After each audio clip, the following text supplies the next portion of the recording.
ইসলামপন্থী দলগুলোর বৃহত্তর জোট অথবা রাজনৈতিক সমঝোতায় শেষ মুহূর্তে যুক্ত হওয়া দলগুলোর একটি হলো জাতীয় নাগরিক পার্টি এনসিপি। তবে নির্বাচনের ঠিক আগে জোটে যুক্ত হওয়া ও আসন বণ্টনের প্রস্তাব, এ দুটো বিষয় এনসিপিকে এক ধরনের অস্বস্তিকর অবস্থানে ফেলেছে বলে মনে করছেন সংশ্লিষ্টরা।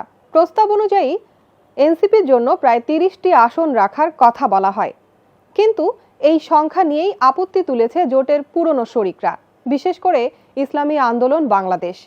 তাদের অভিযোগ, সদ্য গঠিত ও শেষ মুহূর্তে যুক্ত হওয়া দল হিসেবে এনসিপিকে তুলনামূলক বেশি গুরুত্ব দেওয়া হচ্ছে।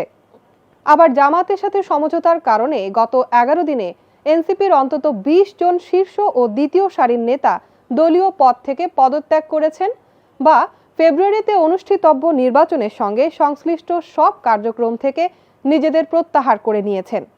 দলটির একটি সূত্র দ্য ডেইলি স্টারকে জানায়, জোটের আনুষ্ঠানিক ঘোষণার আগেই এই সিদ্ধান্ত নিয়ে অসন্তোষ তৈরি হয়েছিল।